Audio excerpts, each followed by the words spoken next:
and with your spirit. A reading from the Holy Gospel according to John. Glory to you, O Lord. Jesus said to his disciples, "This is my commandment, love one another as I loved you. No one has greater love than this, to lay down one's life for one's friends.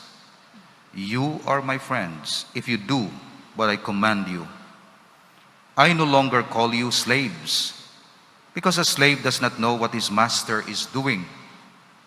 I've called you friends, because I have told you everything I heard from my Father. It was not you who chose me, but I who chose you and appointed you to go and bear fruit that will remain, so that whatever you ask the Father in my name, he may give you. This I command you, love one another."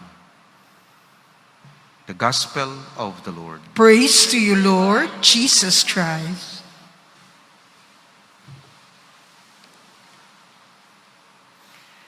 The fourth promise of Our Lady to those who pray the Rosary is that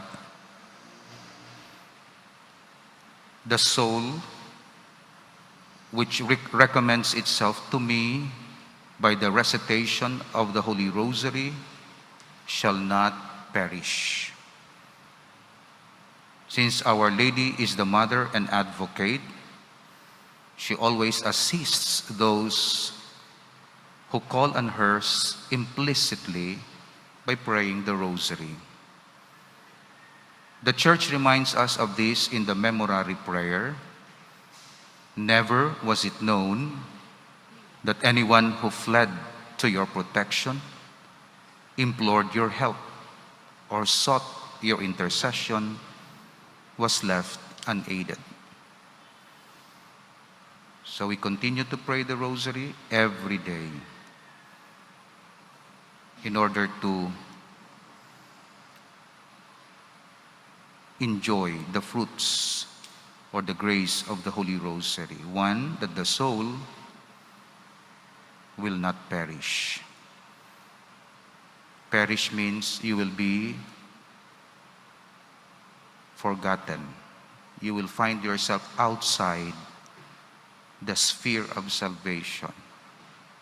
Not because God is powerless to save you, but because you refuse to receive God's forgiveness. So because you refuse, because of your sins, stubbornness, contumacy, malice, wickedness, you put yourself outside salvation. But when you are sorry for your sins, you re-enter again, and God can see you, so to say. You are within the radar of God. God can see you, and you will not perish. So one way to show to God that we are humble and desiring of salvation is to be committed to pray the Holy Rosary. Because the Holy Rosary is the summary of the Gospel. Why? Because we meditate on the mysteries of the Gospel, from Annunciation to Resurrection. And the center of the Gospel is Jesus. And attached to Him, subordinate to Him as a mother, is Mary. Even in the prayer of the Hail Mary, the center is Jesus. "Hail Mary, full of grace, the Lord is with you. Blessed are you among women, and blessed is the fruit of your womb, Jesus. Holy Mary, Mother of God, pray for us sinners, now at the hour of our death. Amen." So, the Hail Mary, all Marian prayers and devotions have their center in Jesus. It is not anti-God, it is not anti-Jesus, but illustrates, illumines, declares, so to say, the mystery of Jesus. When we honor Mary, we in turn honor Jesus. And precisely because we venerate Mary, we will be brought closer to Jesus. Adiesum per Mariam, to Jesus through Mary. Today, we meditate again on the love of God because it's First Friday, and the essence of Christianity is love. We were created because of love. It's not because of chance that we are unwanted. Ay, natawo na siya kay na disgrasya. Natawo na siya kay wala gina siya gintuyo. Hindi na ya mo. Sa ato niya gintuga kita sang Dios, hindi nga disgrasya kita. Gintuga kita sang Dios kay gin-intend sang Dios. To the extent nga super abundant ang iyaya nga desire sa aton, love, agud matawo ka, millions nga seed ang madula para lang sa imo.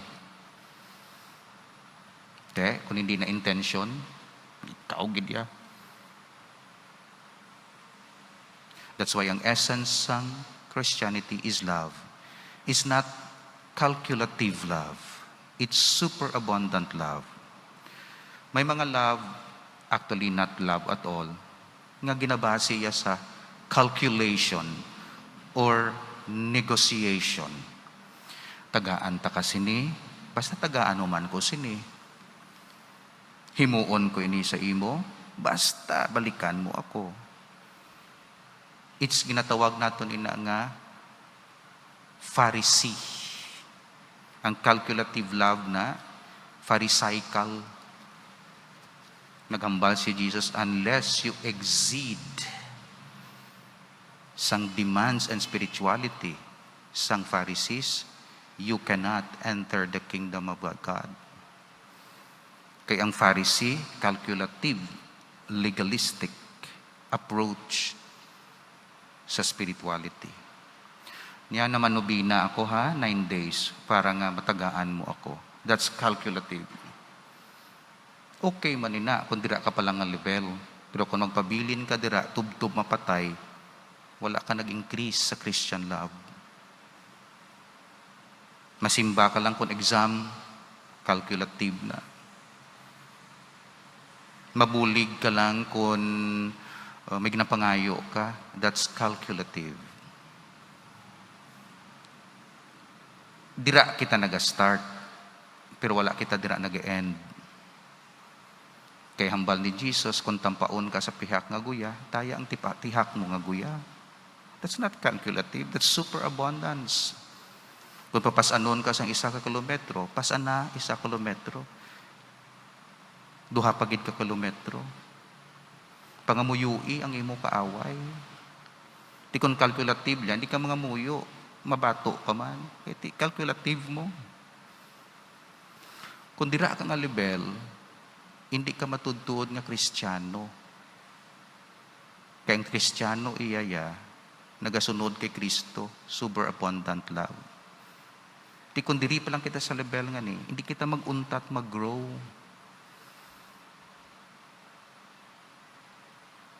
Kadamo sang Katoliko nga kontento na lang sa amuna nga spirituality. That's why hindi sila ka-enjoy sang meaning sang pagkakatoliko.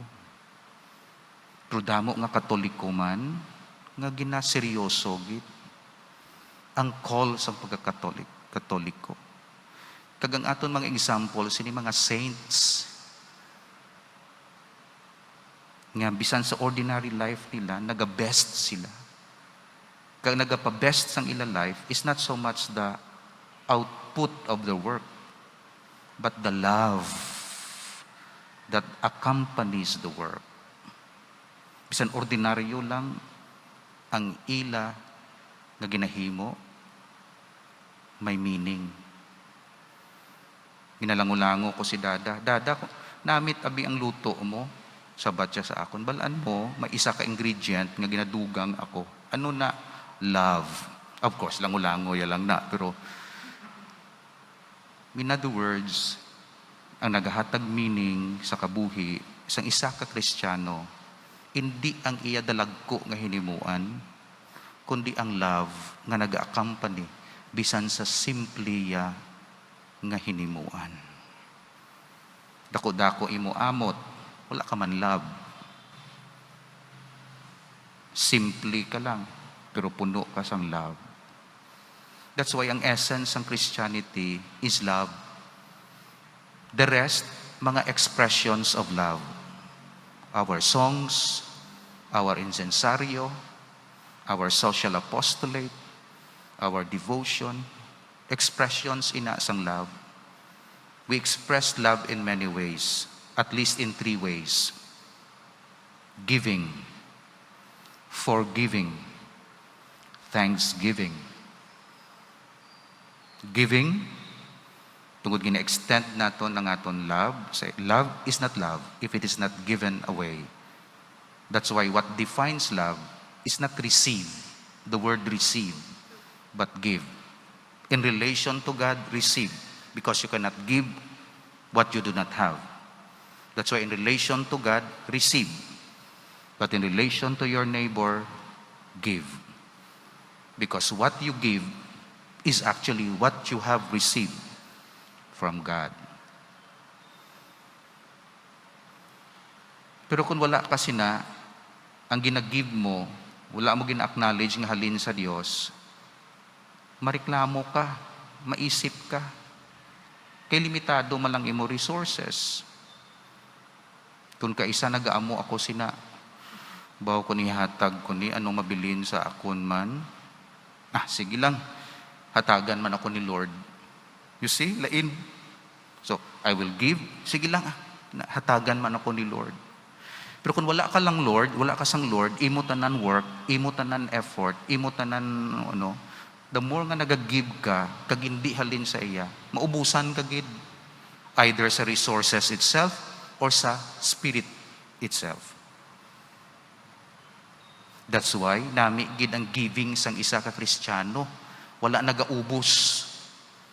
Paano siya mag-ubos? Kaya ang ginagive mo, nagaagi man lang sa imo ginahatag sa iya. Kag wala siya nagaubos, kay paano maubos ang love? Hindi maubos ang love. That's why super abundant ang love sa isa ka Katoliko. Another way of expressing love is forgiving. Forgiving, wala ka nagatanaw na sa gifts, kundi sa sin, sa weakness sang imo isig katao. That's why you are willing to forgive, to understand, to empathize, to have mercy, to have pity on that particular person. Pero kung wala ka sang Diyos, hindi ka magpity. Mangin calculative ka. Nga tinunto ng imo ya. Piti-piti ako sa imo yaman, mano ko sa imo man. Na calculative imo love. Patawaron ta ka, basta pangayo patawad. Di ko namuhon ka manan, di Lord, abi, di na dumduman ninyo to ang passage sa gospel, nakautang isa katawo sa iya amo, millions. Ang basang amo yan, patawaron ta, naka-erase, delete. Pagwa sinang sulugoon nga ina, kita yang pareho nga sulugoon, kautang sa iya, 5,000. May gamay lang gid. Kinliab ya. Bayari utang mo. Kagin pa priso yagid. Wala ka bayad. Nabatian sang amo, nakigan tong una nga sulugoon. Yagin patawad ko ikaw. Wala kay mo yang patawad sa iban. That's why kung wala ka sa experience ng forgiveness ng Diyos, nga gin-inchendiya ka, kabudlay magpatawad sa iban. That's why ang power sa pagpatawad sa iban is based or even proportionate sa imo experience nga ikaw ginpatawad man. That's why ang tao nga wala nagapatawad, mabudlayan magpatawad, kulang ang iya meditation and expression sang pagigugma sang Dios. Di magagrow kita dira. We forgive because we have been forgiven by God. So nagahalin permi sa Dios ang aton power to forgive. And lastly, ang expression sang love is thanksgiving. Iniiya ang focus hindi na negative, hindi sin, kundi positive naman. Kag nagapasalamat ka sa Dios. Pero may ining tatlo nga na may word gid nga giving. Giving, forgiving, thanksgiving. Ti wala sang okasyon sa kabuhi mo nga hindi ka gid ka love. Kung abundance, thanksgiving. Kung pigado, kag negative, forgiving. And all the time, giving. Kaya wala sing manggaranon nga hindi makabaton, kag wala sang imol nga hindi makahatag. Sa divine mercy na namian ako, siling niya, Lord, paano ako maka-express ang akon mercy o kaluoy sa iban? Tatlo ang gina-identify niya. Hambal ya, una gid sa aksyon, works of mercy. Kung hindi na ako maka-works of mercy, kay kulang na ang akon resources, o wala na ako sang abilidad, kay nagamasakit na ako, words of mercy na lang, appreciation, words na lang akon, Lord. Hindi na ako kahulag, words na lang. Kag kung hindi na ako wala na ako works, kag wala na ako words, worship na lang, Lord. Prayers na lang ang ihatag ko sa ila. That's why kanami, kung nagmasakit ng isa ka tao, active siya sang una, member sang asosasyon, pas kay Ma'am Amagin, halimbawa, works of mercy. Pagkatapos, ara na siya, hindi na siya kahulag sa balay, words of mercy, appreciation. Tapos bedridden na siya, hindi na siya prayer of mercy. So wala sang oportunidad kag wala sa edad sang tao nga hindi siya makahimo kay depende sa iya kondisyon. Bakod pa lang siya works or words kung wala na gid prayer of mercy. Wala na gid ko ihatag pigado gid, Father, but I promise I will include this in my prayer, the prayer of mercy. So kadamo nami ang aton nga pagkakatoliko kag magagrow kita sa love. Balaan mo nga nagagrow ka, balaan mo na. Hindi na ko kinanglan pa magpamangkot how. Balaan mo na sa imo konsensya. Balaan mo na nga wala ka nagagrow sa love. Balaan mo man nga nagagrow ka sa love. Kabay ang aton Ginoong Jesucristo magbubo sinang paghigugma sang Sacred Heart sa aton tagipusoon so that we'll be able to love others with the love by which God loves us. I will love my neighbor not only for my sake or for their sake, but I will try to be aware always that I shall love my neighbor because God loves me first, and because I received the love, I will share the love. So I'll not be lacking because the love that is in my heart is actually the love that God puts in my heart so that God can love others through me. So it's no longer me, I, who loves, but Jesus loves others through me. That is our devotion to the Sacred Heart of Jesus. Jesus-centered, God-centered. And when we meditate on the love of Jesus, we receive that love. And we have that love in our hearts. And we can love even our enemies with the love by which Jesus loved us. Amen. Please stand.